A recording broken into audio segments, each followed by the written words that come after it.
मन्नाथ श्री जगन्नाथ मद्गुरु श्री जगद्गुरु मदात्मा सर्वभूतात्मा तस्मै श्री गुरवे नमः। जय जगन्नाथ।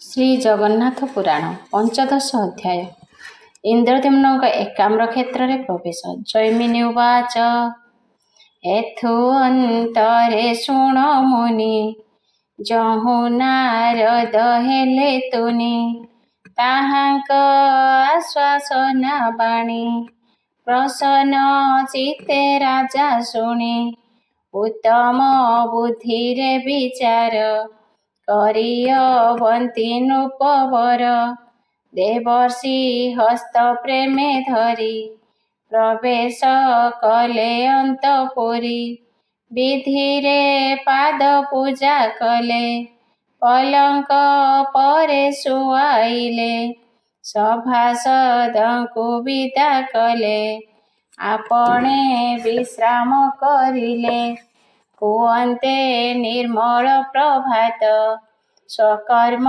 सारिले तुरित श्री जगन्नाथ पूजा सारी होइले महानदी पारी उड्र राजांक कथा मते आगकु चलिले समस्ते एकाम्र क्षेत्र अभिमुखे सर्वे चलिले मन सुखे चलिले जहु किछि दूर शब्द शुभिला शंखर मधुर शंख ध्वनि शुणी नारदे पूछे नृपमणि कुहन्तु आहे देव ऋषि ए ध्वनि केउठारु आसी एठाबे केउ तीर्थ अछि जेउठु शब्द शुभुछि हसीण मुनि कहुछन्ति शुण हे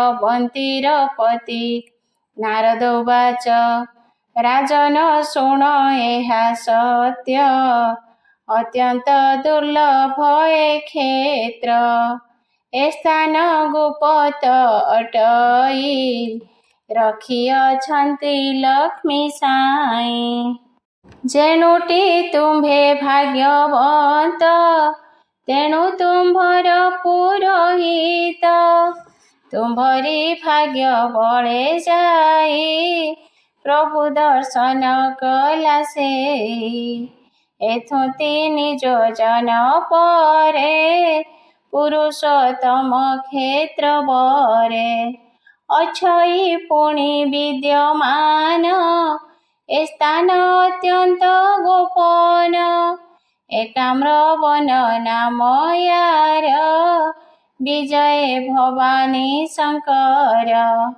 अधिक दूर आउ नाई शंख शब्द शुभुधाई एक समय महेश्वर स्तुति करिले चक्रधर शिवंक स्तुति हे प्रभु अगतिर गति परम धाम विश्वपति हे शंख चक्र गदाधर परम आत्मा परात्पर आदि अनादि नारायण सच्चिदानंद निरंजन हे प्रभु परम ईश्वर तुम्भको मोर नमस्कार उत्पत्ति पालन संहार कारण हे निर्गुण निराकार तुम्भेटी भीतरे तुम्भेटी बाहरे व्याप्त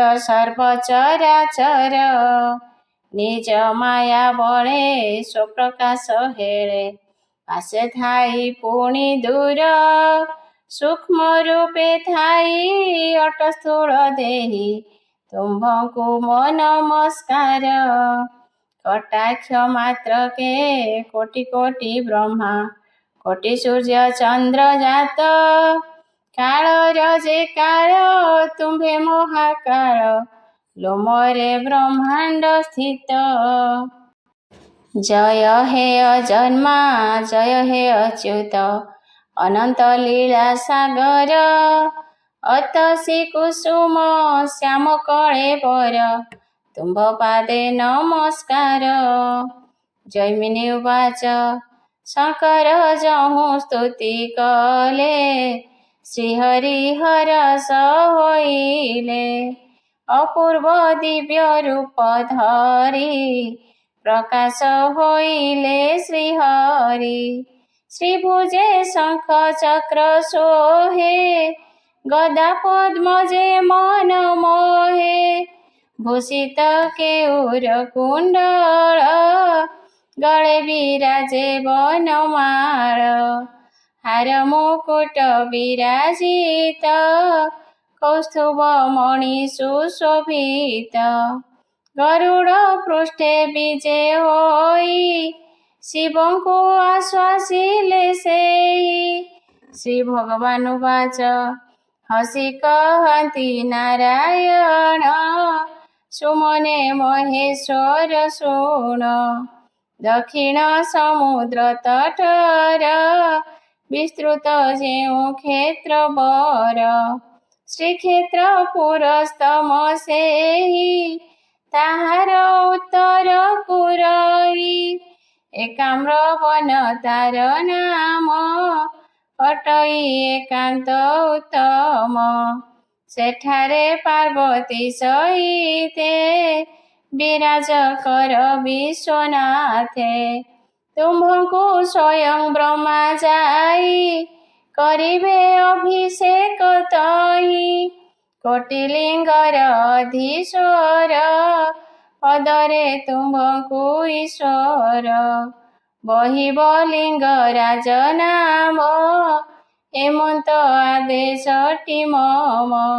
श्रीपति वचन को शुणी कहन्ति महादेव पुणी महादेव उवाच हे देव दीन दुख हारी विपद भंजन श्रीहरि शुण मु कहुअछि जा पुरुषोत्तम लक्ष्मी नाहा श्रीक्षेत्रे निवासर पाई जहा देश देल साई ताहाटी शिर धार्य मोर रहिबी एकाम्र वनर। जैमिनी उवाच एमंत कहिण शंकर गले एकाम्र क्षेत्र बर साक्षाते वेदपति तहि लिंग स्थापना कले जाई कोटिलिंगक अधीश्वर कहिले तांकु वेदवर दर्शने तम गुण नाशे सात्विक गुण को विकासे सेठारु सत गुण नेई भकत नीलाचले जाई रजगुण को धोई दिए विरजा मंडल टिसिए नारद संगे इंद्रद्युम्न चलिले एकाम्र कानन सैन्य सामंत संगे नेई सेठारे पहुँचिले जाई बिंदुसागरे स्नान कले तटरे शंकर पूजिले भुवनेश्वर लिंग तहि राजन पूजा कले जाई महादेव को ध्यान करी दंडायमान दंडधारी एहि समय त्रिलोचन राजा को बोइले वचन राजन स्थिर कर चित्त पूर्ण होइब मनोरथ नारद मुनि को चाहिण शंकर बोलन्ति वचन शंकर उवाच नारद शुण मोर बाणी जहा कहिले विधि पुणी ताहाए राजांक हस्तरे पूर्ण कराओ श्रीक्षेत्रे डकाई जागिक ब्राह्मण कराओ स्वमेध पूर्ण ଶ୍ରୀକ୍ଷେତ୍ର ପୁରୁଷ ଉତ୍ତମ ବିଷ୍ଣୁ ସ୍ୱରୂପ ଅନୁପମ। ଏଠାରେ ଅନ୍ତବେଦୀ ଯେଉ ଶ୍ରୀ ବିଷ୍ଣୁ ହୃଦୟଟି ସେଉ।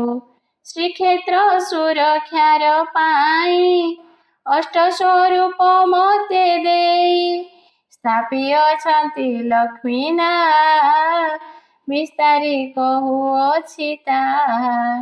ଶଙ୍ଖକ୍ଷେତ୍ରର ଅଗ୍ରଭାଗେ ପ୍ରଭୁ ଥାପିଲେ ମୋତେ ଆଗେ। ଦୁର୍ଗା ଦେବୀଙ୍କ ସାଥେ ମୁହିଁ ଶ୍ରୀ ନୀଳକଣ୍ଠ ନାମ ବହି ନିବାସ କରେ ସଦାକାଳ ରାଜାଙ୍କୁ ନେଇ ତୁମ୍ଭେ ଚଳ।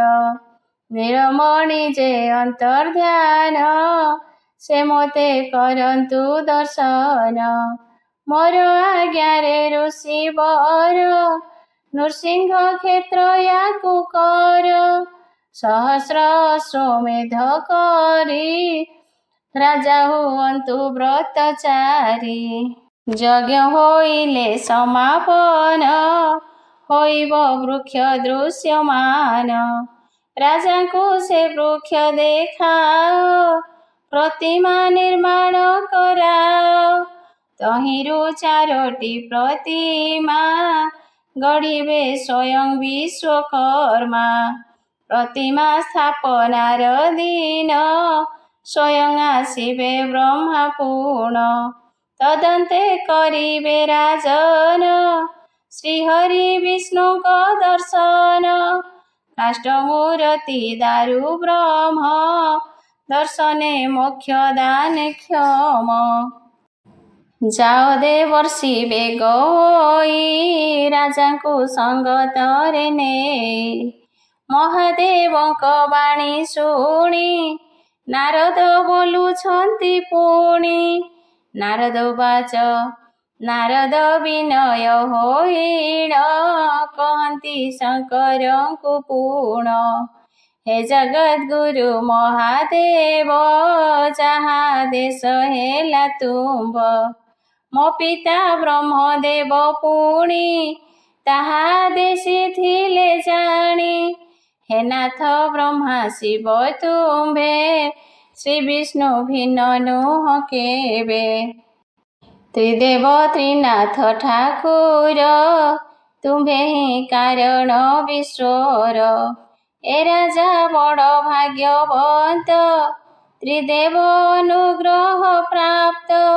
ସେହୁ ଅତ୍ୟନ୍ତ ପୁଣ୍ୟବନ୍ତ ତାଙ୍କୁ ପୂଜିବ ଜଗତ। ଶ୍ରୀକ୍ଷେତ୍ର ନିବାସର ଫଳେ ସାଜୁଜ୍ୟ ମୁକ୍ତିଟି ମିଳେ। ଏ ରାଜା ଇନ୍ଦ୍ରଦ୍ୟୁମ୍ନ ପାଇଁ ସଂସାର ଜନେ ଦେଖିବଇ।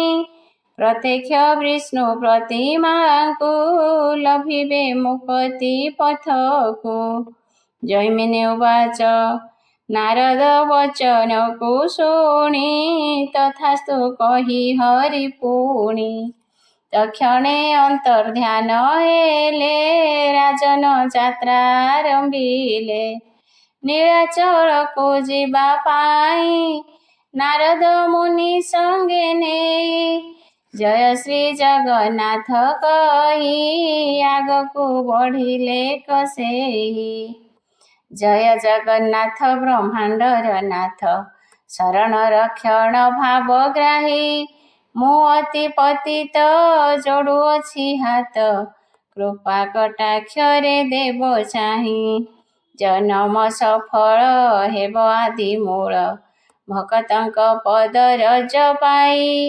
କହଇ ତାରକ ମାଗେ କୃପା ଭିଖ ତୁମ୍ଭରି ଦୁଆରେ ଉଭା ହୋଇ। 16ଶ ଅଧ୍ୟାୟ। ରାଜା ଇନ୍ଦ୍ରଦ୍ୟୁମ୍ନଙ୍କର ନାରଦଙ୍କ ସହ ନୃସିଂହ କଳ୍ପବଟ ଓ ନୀଳମାଧବଙ୍କ ସ୍ଥାନ ଦର୍ଶନ ଏବଂ ଶୂନ୍ୟବାଣୀ। ସୁଜନେ କର ଏକ ଚିତ ଶ୍ରୀ ଜଗନ୍ନାଥଙ୍କ ଚରିତ। ଯାହାକୁ କର୍ଣ୍ଣ ପଥେ ଶୁଣି ସଂସାରୁ ତରି ଯାଏ ପ୍ରାଣୀ। ଶୁଣଇ ଯେ ଅବା ଶୁଣାଇ ସେ ନର ମୁକ୍ତି ପଥ ପାଇ। ଏ ଗ୍ରନ୍ଥ ଗୃହେ ଯେ ରଖଇ ଭକତି ମନରେ ପୂଜଇ ଲକ୍ଷ୍ମୀ ବସନ୍ତି ତାର ଗୃହେ ସକଳ ସୁଖ ପ୍ରାପ୍ତ ହୁଏ। ଶ୍ରୀ ଜଗନ୍ନାଥଙ୍କ ପୁରାଣ ସାଜୁଜ୍ୟ ମୁକ୍ତି କରେ ଦାନ ଗ୍ରନ୍ଥ ଯେ ପାରାୟଣ କରେ ଅଶେଷ ପୁଣ୍ୟ ଲାଭ କରେ। ଜ୍ଞାନୀ ବେଦଜ୍ଞ ବ୍ରାହ୍ମଣରେ ଗ୍ରନ୍ଥ ଯେହୁ ଦାନ କରେ କପିଳା ଗୋଦାନର ଫଳ ସେ ଜନ ଲୋଭେ ମହିତଳ ଜୟ ଶ୍ରୀ ଜଗନ୍ନାଥ କହି ଆନନ୍ଦେ ହରି ବୋଲ ଦେଇ ଶଙ୍ଖ ଶବଦ ହୁଳହୁଳି ସ୍ଥାନ ଯେ ପଡ଼ିବ ଉଛୁଳି ସକଳେ ନର ନାରୀ ଗଣ ହୋଇବେ ସମବେତ ପୂର୍ଣ୍ଣ ସୁଜ୍ଞାନୀ ବ୍ରାହ୍ମଣ ଡକାଇ ଭୂଷଣ ପାଦ୍ୟ ଅର୍ଘ୍ୟ ଦେଇ ଆସନ ଦେଇ ବସାଇବେ ବ୍ରାହ୍ମଣ ଗ୍ରନ୍ଥକୁ ଗାଇବେ ସମ୍ମୁଖେ ବସି ଶ୍ରୋତାଗଣ ଏହାକୁ କରିବେ ଶ୍ରବଣ ଶେଷରେ ଶାନ୍ତି ପାଠ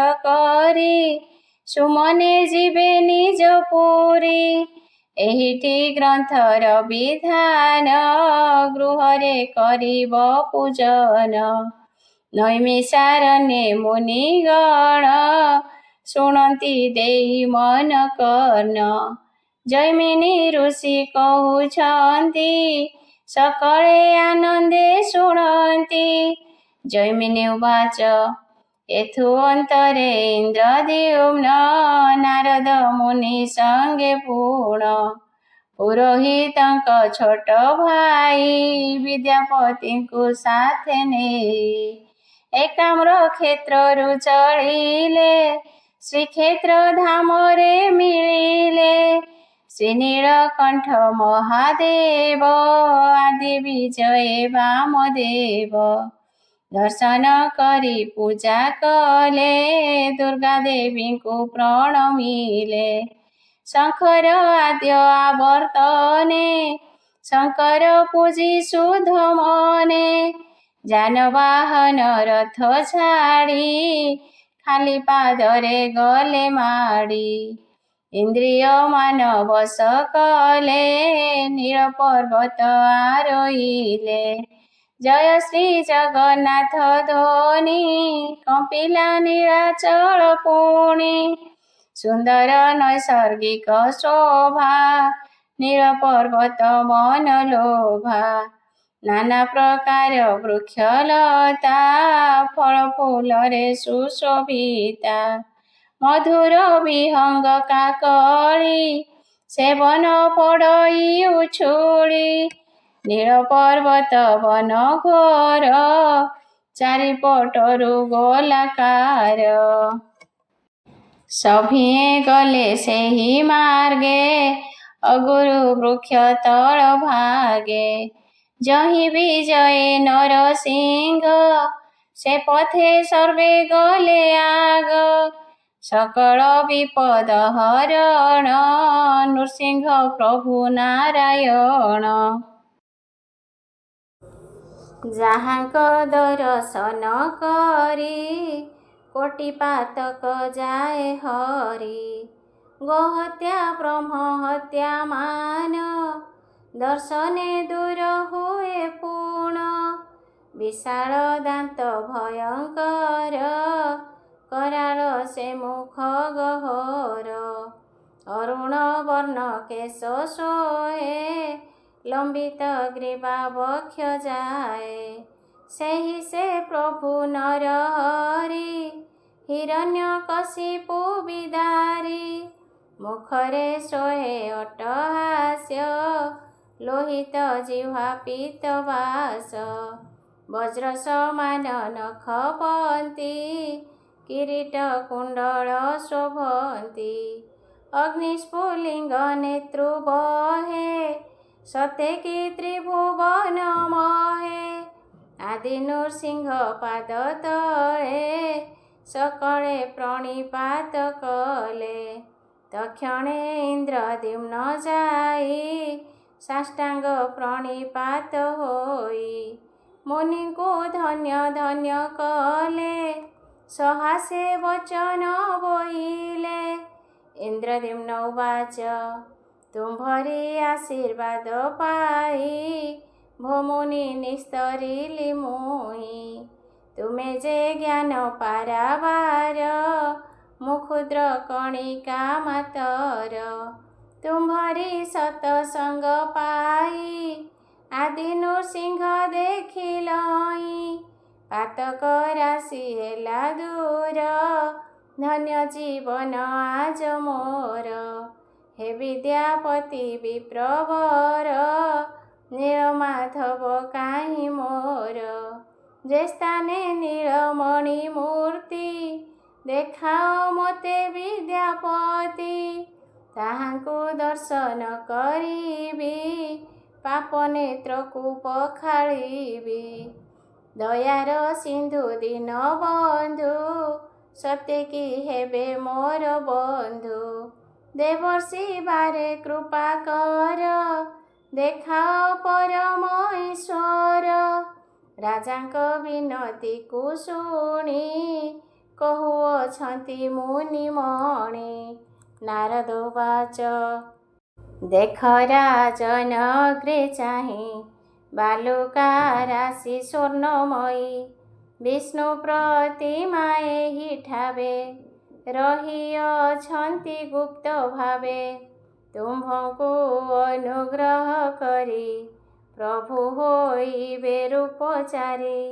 आगरे बट वृक्ष अछि एक योजनकु व्यापिछि।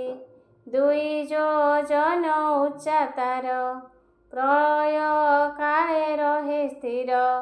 सकल पाप दूर करे जे जन बसे ता छायारे।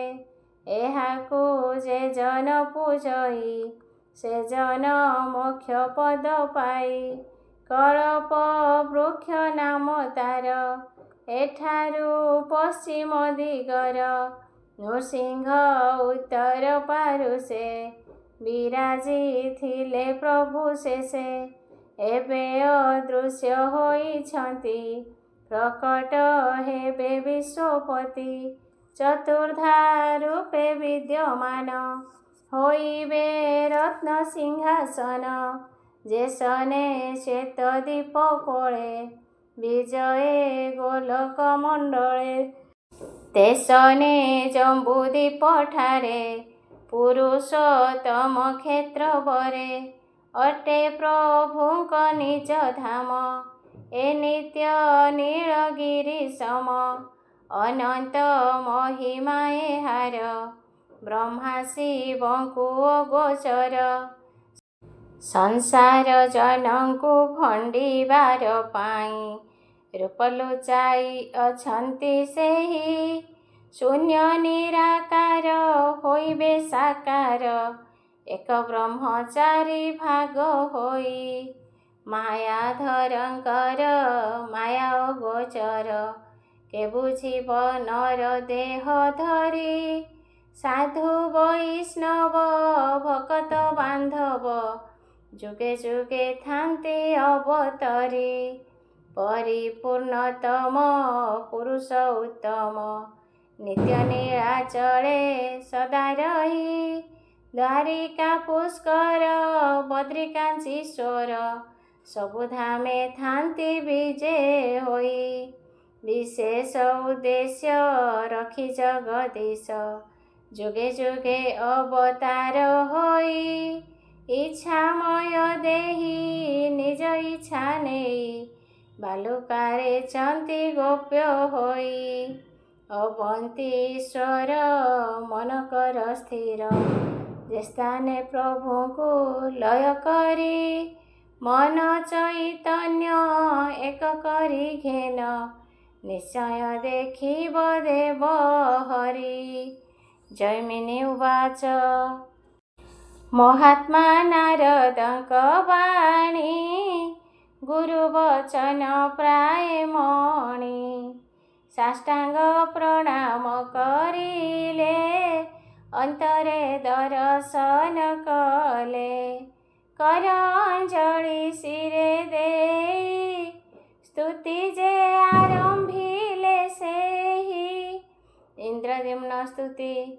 ହେ ଦେବ ଦେବ ଜଗନ୍ନାଥ, ନୀଳମାଧବ କଞ୍ଜ ନେତ୍ର, ଶରଣାଗତ ରକ୍ଷାକାରୀ, ଶ୍ରୀନାରାୟଣ ଦେବ ହରି। ଦୀନ ପତିତ ଅଟେ ମୋହି, ଦୀନ ବାନ୍ଧବ କର ତ୍ରାହି। ଭବସାଗରେ ଭାସେ ମୋହି, ଉଧରି ଧର ଭାବଗ୍ରାହୀ। ମହାପାତକୀ ଅଜାମିଳ, ଆଚରି ପାତକ ସକଳ। ତୁମ୍ଭ ନାମକୁ ଉଚାରିଲା, ତକ୍ଷଣେ ବୈକୁଣ୍ଠେ ବସିଲା। କ୍ଷମାସାଗର ମହାମେରୁ, ଦୁବକୁ କରି ପାରଦାରୁ। ପଙ୍ଗୁଲଙ୍ଗଇ ଗିରିବର, କଟାକ୍ଷ ମାତ୍ରକେ ତୁମ୍ଭର। ମୁଛାର ଅଧମ ମାତର, କରିଛି ପ୍ରତୀକ୍ଷା ତୁମ୍ଭର। ଏତିକି ମାତ୍ର ଭିକ୍ଷା ମୋର, ଦେଖିବି ମୂରତି ତୁମ୍ଭର। ଆନନ ଲୋଡ଼େ ମନ ମୋର, ମାଗୁଣି ଏତିକି ମାତର। ତୁମ୍ଭରି ଶ୍ରୀଚରଣେ ଚିନ୍ତି, ଶରଣ ଗଲି ବିଶ୍ୱପତି। ଜୈମିନୀ ଉବାଚ ଏହି ପ୍ରକାରେ ଇନ୍ଦ୍ରଦ୍ୟୁମ୍ନ, ଲୋତକେ ଚକ୍ଷୁ ପରିପୂର୍ଣ୍ଣ। ସ୍ୱେଦ ରୋମାଞ୍ଚ କମ୍ପନରେ, ଶରଣ ସାତ୍ୱିକ ଭାବରେ। ପ୍ରଭୁଙ୍କ ଚରଣେ ଗଡ଼ିଲେ, ସାଷ୍ଟାଙ୍ଗ ପ୍ରଣିପାତ କଲେ। ଭକ୍ତର ଦୁଃଖ ସ୍ୱୟଂ ଦେଖି, ଦୟା ବହିଲେ ପଦ୍ମ ଆଖି।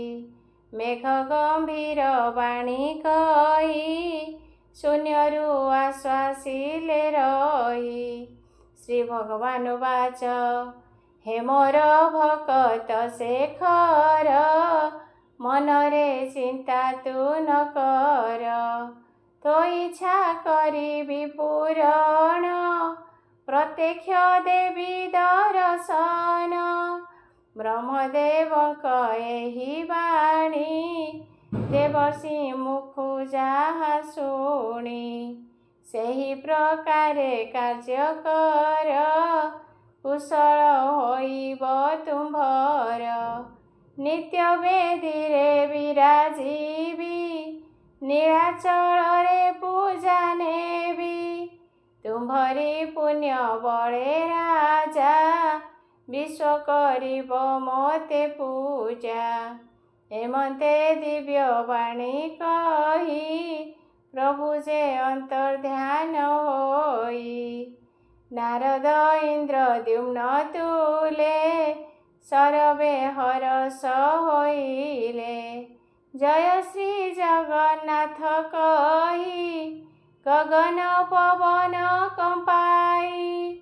ଦିନ ତାରକ ଗୀତ କହେ, ମୁଁ ଏବେ ପୁଣ୍ୟବନ୍ତ ନୁହେଁ। କହିବା ପାଇଁ ହରି କଥା, କେବେ ହେ ନୋହେ ସମରଥା। ସେ ଇଚ୍ଛାମୟ ଇଚ୍ଛା ବଳେ, ମୁହିଁ ଜନମେ ମହି ତଳେ। ତାହାଙ୍କ କରୁଣା ହୋଇଛି, ମୁଁ ଖାଲି କଲମ ଧରିଛି। ଝଙ୍କଡ଼ବାସିନୀ ସାରଳା, ହୋଇଅଛନ୍ତି ଗଳାମାଳା। ସେ କଣ୍ଠେ ବସି ପଦ କହେ, ସୁଖରେ ମୁହିଁ ଲେଖିଯାଏ। ପରମେଶ୍ୱର ପରାତ୍ପର, ତାରକ ଶରଣ ତୁମ୍ଭର। ସପ୍ତଦଶ ଅଧ୍ୟାୟ। ଦେବର୍ଷିଙ୍କ ଦ୍ୱାରା ନୃସିଂହ ସ୍ଥାପନା ଓ ଇନ୍ଦ୍ରଦ୍ୟୁମ୍ନଙ୍କ ସ୍ତୁତି। ଦିଅ ସୁଜନେଥି ଧ୍ୟାନ ଶ୍ରୀ ପୁରୁଷୋତ୍ତମ ଆଖ୍ୟାନ।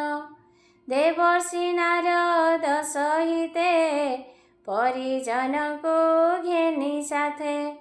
ରାଜା ଚଳନ୍ତି ଅଗ୍ରଭାଗେ ନାରଦ ରହିଥାନ୍ତି ଆଗେ। ରାଜା ବୋଲନ୍ତି ଋଷିବର କୁହନ୍ତୁ କି ହେବ ଏଥର। ନାରଦ ନିର୍ଦ୍ଦେଶ ଦିଅନ୍ତି ସକଳ ବୁଝାଇ କହନ୍ତି। ନାରଦ ବାଚ ଚାଲ ରାଜନ ଏବେ ଯିବା ଶ୍ରୀ ନୀଳକଣ୍ଠଙ୍କୁ ଦେଖିବା। ଶଙ୍ଖର ପ୍ରଥମ ଆବର୍ତ୍ତ ତହିଁ ସେ ନୀଳକଣ୍ଠ ସ୍ଥିତ। ତାହାଙ୍କୁ କରିବା ଦର୍ଶନ ହୋଇବ ବିଘ୍ନ ନିବାରଣ। ମୁହିଁ ଶ୍ରୀ ନୃସିଂହକୁ ନେଇ ପଶ୍ଚିମ ମୁଖ କରି ତହିଁ। ପ୍ରଥମେ କରିବି ସ୍ଥାପନ ମନ୍ଦିର କରାଅ ରାଜନ। ଶ୍ରୀ ବିଷ୍ଣୁ ଅନ୍ତର୍ଧ୍ୟାନ ହୋଇ ନୃସିଂହ ରୂପେ ବିଜେ ତହିଁ। ହୋଇଣ ଦର୍ଶନ ଦେବେ ସକଳ ବିଘ୍ନ ବିନାଶିବେ। ରାଜନ ଆଗ ହୋଇଯାଅ ମନ୍ଦିର ସ୍ଥାପନ କରାଅ। ମୁଁ ଯେବେ କରିବି ସ୍ମରଣ ଶ୍ରୀ ବିଶ୍ୱକର୍ମାଙ୍କ ନନ୍ଦନ। ଆସୀନ ନିର୍ମାଣ କରିବେ ପଶ୍ଚିମ ମୁଖେ କରାଇବେ। ନୀଳକଣ୍ଠଙ୍କ ଦକ୍ଷିଣରେ ଚନ୍ଦନ ବୃକ୍ଷ ପଶ୍ଚିମରେ। ପଶ୍ଚିମ କ୍ଷେତ୍ର ତାକୁ କହି ସେ ସ୍ଥାନେ ଯଜ୍ଞ କର ତୁହି। 1,000 ଯଜ୍ଞ କଲେ ସକଳ ସିଦ୍ଧି ହେବ ଭଲେ। ପଞ୍ଚମ ଦିନ ଏଥି ରହି ନୃସିଂହେ ଯିବ ନ୍ୟାସ ଦେଇ। ଜ୍ୟୋତି ସମ୍ପନ୍ନ ଶକ୍ତିମାନ ସେହି ନୃସିଂହ ଭଗବାନ। ପ୍ରାଣ ପ୍ରତିଜ୍ଞା ମୁଁ କରିବି ତାହାଙ୍କୁ ହୃଦେ ଆରାଧିବି। ଅନନ୍ତ ଶକ୍ତି ଆବେଶିବ ବିଗ୍ରହ ଜ୍ୟୋତିର୍ମୟ ହେବ। କର ଯୋଡୁଛି କର ତ୍ରାହି ବିଘ୍ନ ନାଶନ ଭାବଗ୍ରାହୀ। ରାଜନ ବିଳମ୍ବ ନ କର ସକଳ ଆୟୋଜନ କର। ଜୈମିନି ଉବାଚ ଦେବର୍ଷିଙ୍କର ବାକ୍ୟ ଶୁଣି ଚଳିଲେ ଇନ୍ଦ୍ରଦ୍ୟୁମ୍ନ ପୁଣି। ଚନ୍ଦନ ବୃକ୍ଷ ସମୀପରେ ଚଳିଲେ ରାଜା ହରଷରେ। ଦେଖିଲେ ବିଶ୍ୱକର୍ମା ପୁତ୍ର ସୁଘଟ ତହିଁ ଉପସ୍ଥିତ। ରାଜାଙ୍କୁ ଦେଖି ହାତ ଯୋଡ଼ି ସୁଘଟ କହେ ପାଦେ ପଡ଼ି। ରାଜନ ଦେବ ଶିଳ୍ପୀ ମୁହିଁ ଭବନ ଏଥି ଗଢ଼ିବହିଁ। ନୃସିଂହ ଦେବଙ୍କ ମନ୍ଦିର କରିବି ପରମ ସୁନ୍ଦର।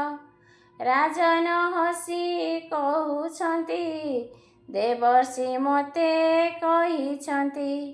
ବିଶ୍ୱକର୍ମାଙ୍କ ପୁତ୍ର ତୁମେ ମନ୍ଦିର କରିବଟି ଏବେ।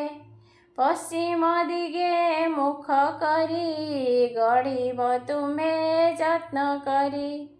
କହିଣ ତାହାଙ୍କୁ ବରିଲେ ମଥାରେ ଶାଢ଼ୀ ବନ୍ଧାଇଲେ। ସାଙ୍ଗରେ ସେବକ ସଞ୍ଜିଲେ ସୁଘଟ ମନ୍ଦିର ରଚିଲେ। ଦେବଶିଳ୍ପୀଙ୍କ ପରଶରେ ସରିଲା ଚତୁର୍ଥ ଦିନରେ। ପଞ୍ଚମ ଦିନ ପ୍ରଭାତରେ ସ୍ନାନ ତର୍ପଣ ସହିତରେ। ସକଳ ନିତ୍ୟ କର୍ମ ସାରି ରାଜନ ମନେ ମୋଦ ଭରି। ପ୍ରତିଷ୍ଠା ସାମଗ୍ରୀ ସଜାଇ ଅଛନ୍ତି ମୁନି ପଥ ଚାହିଁ।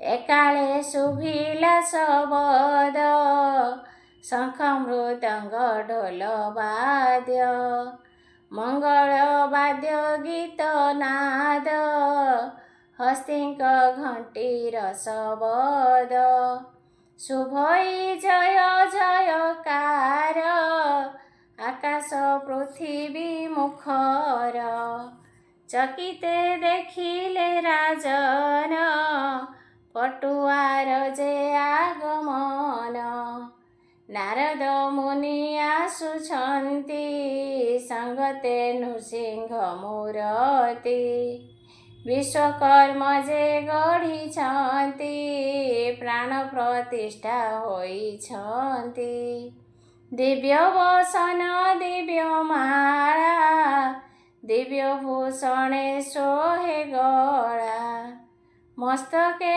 ଚର୍ଚ୍ଚିତ ଚନ୍ଦନ ତେଜପୁଞ୍ଜରେ ଦୀପ୍ତିମାନ ଦେଖିଣ ରାଜା ସୁପ୍ରସନ୍ନ ଆଦି ନୃସିଂହ ଭଗବାନ ଋଷିଙ୍କୁ ଧନ୍ୟ ଧନ୍ୟ କଲେ ମୂରତି ପରିକ୍ରମା କଲେ ସାଷ୍ଟାଙ୍ଗ ପ୍ରଣିପାତ କରି ମୁଖେ ବୋଇଲେ ହରି ହରି ରାଜାଙ୍କ ଅନୁରୋଧ ଶୁଣି ତହୁଁ ଦେବର୍ଷି ମୁନିମଣି ଶ୍ରୀଦେବୀ ଭୂଦେବୀଙ୍କ ସାଥେ ରତନ ସିଂହାସନ ଗୟତେ ଶୁଭ ମୁହୂର୍ତ୍ତ ଦେଖି କରି ସ୍ଥାପନା କଲେ ନରହରି ଦେବାଧିଦେବ ନରସିଂହ ସାଜିଲେ ଶ୍ରୀକ୍ଷେତ୍ରର ସିଂହ ତତ୍ପରେ ବୈଷ୍ଣବ ବ୍ରାହ୍ମଣ ନାରଦ ସାଥେ ଇନ୍ଦ୍ରଦ୍ୟୁମ୍ନ ଯେତେ ନରେଶ ତହିଁ ଥିଲେ ସକଳେ ସ୍ତୁତି ଆଚରିଲେ ଶୁକ୍ଳ ଦ୍ୱାଦଶୀ ଜ୍ୟେଷ୍ଠ ମାସ ଶ୍ରୀକ୍ଷେତ୍ରେ ନୃସିଂହ ପ୍ରବେଶ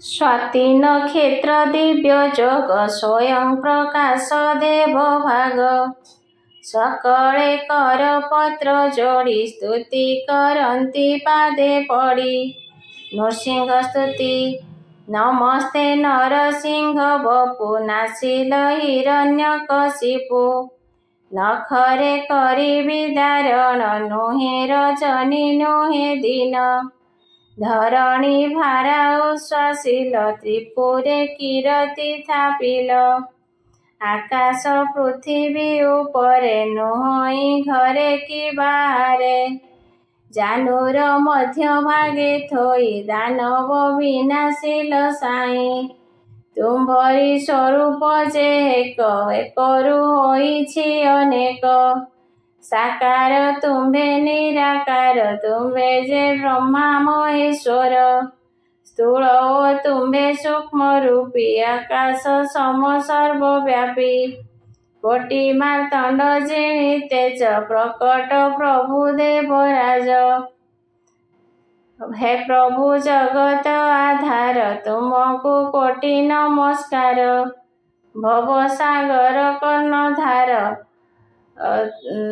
ତୁମ୍ଭେ ଯେ ପରମ ଈଶ୍ୱର ଚରଣେ ପଶୁଛି ଶରଣ ଉଦ୍ଧାର ଆହେ ନାରାୟଣ ତୁମ୍ଭରି କୃପା ବଳେ ମୁହିଁ ଚତୁର୍ଦ୍ଧା ରୂପ ଦେଖା ବଇ ତୁମ୍ଭରି ଦିବ୍ୟ ରୂପ ଦେଖି ପବିତ୍ର ହେବ ବେନି ଆଖି ଏତିକି ପ୍ରଭୁ କୃପା କର ସଫଳ ହେଉ ଯଜ୍ଞ ମୋର ସହସ୍ର ଅଶ୍ୱମେଧ ପୂର୍ଣ୍ଣ କରାଅ ଆହେ ଭଗବାନ ଶରଣ ଶରଣ ଶରଣ ଆଦି ନୃସିଂହ ଭଗବାନ ଗତି ମୁକ୍ତି ମୋକ୍ଷ ଦାତା ହେ ପ୍ରଭୁ ଜଗତର କର୍ତ୍ତା କର ଯୋଡୁଛି କର ତ୍ରାହି ବିଘ୍ନ ନାଶନ ଭାବଗ୍ରାହୀ ସାଷ୍ଟାଙ୍ଗେ ପ୍ରଣିପାତ କରି ରାଜନ ବହୁ ସ୍ତୁତି କରି ପ୍ରଣାମ ଦଣ୍ଡବତ କଲେ ମନରେ ପ୍ରସନ୍ନ ହୋଇଲେ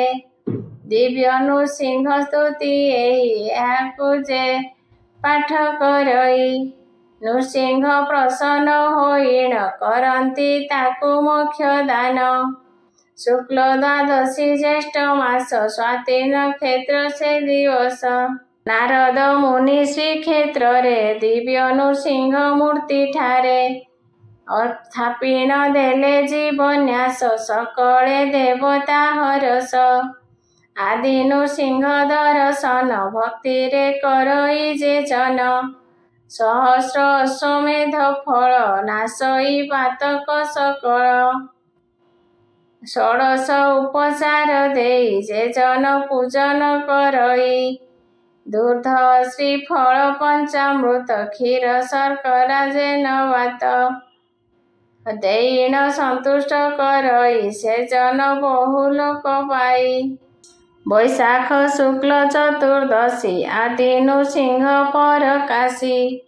ସ୍ୱାତି ନକ୍ଷତ୍ର ଶନିବାର ନୃସିଂହ ହେଲେ ଅବତାର। ଏହି ପୁଣ୍ୟ ଯୋଗ ବୈକୁଣ୍ଠ ଭୋଗ ଦର୍ଶନେ ନର ପାଏ ସିନା।